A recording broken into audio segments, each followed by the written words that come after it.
Hello, El Paso. I'm Ricky Saillas. El Paso firefighters are using a new tool to respond to emergency calls.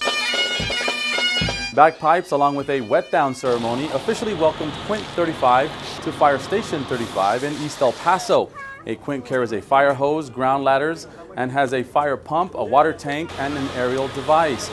Firefighters, city leaders, and community members washed down the truck, then pushed it back into the bay. Fire departments across the country hold these ceremonies to welcome these new vehicles. I think it's a great way for the community to see their investment in public safety, the investment we do, how we keep the rigs up for them to respond. I think it's great that the community knows where their firehouses are, knows that they're welcome here at any time, and this is a friendly fire department. This is the fourth ceremony held by the fire department in the last few months as the city continues its commitment to public safety.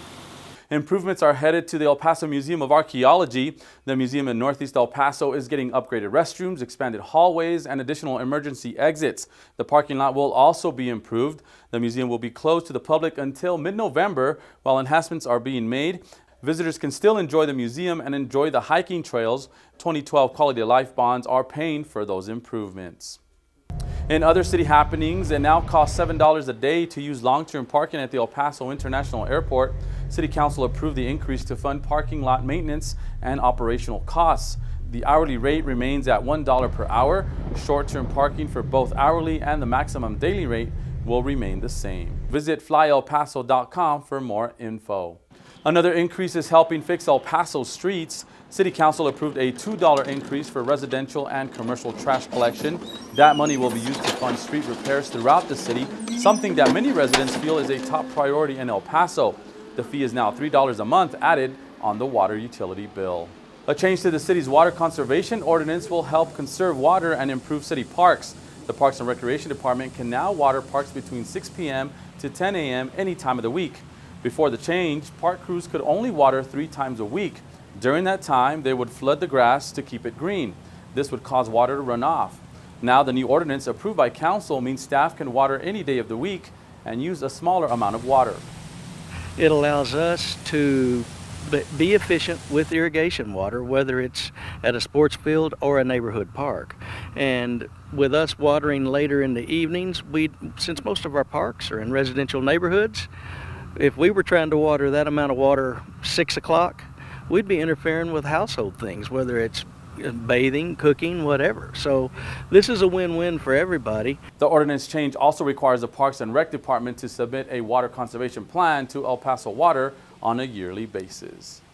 September is National Preparedness Month. The Office of Emergency Management and the Department of Public Health want to make sure you're ready for any emergency.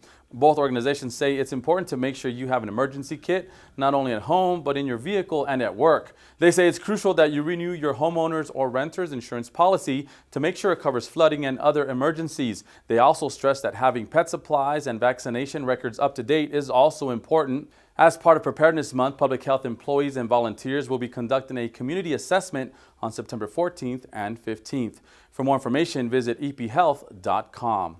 Well, September is also Library Card Sign-Up Month. If you don't have a card, now is a good time to get one.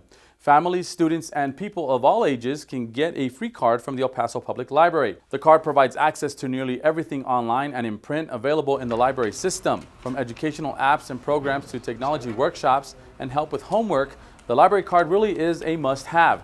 This year, a world boxing champ got her library card, and you can too.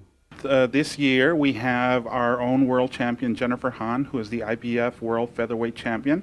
She's going to be our poster girl, and she's encouraging everyone as well to go out and get their library cards. So we're proud to welcome Jennifer Hahn to the library team, and we're asking all children to get their library cards. Visit any library branch to get your free library card. For more info, visit elpasolibrary.org. And that's going to do it for us on this edition of Your City in 5. But remember to keep up to date with all city news by visiting epconnect.today. We're also on social media, and of course, you can catch us on City TV. Until next time, I'm Ricky Saillas for Your City in 5.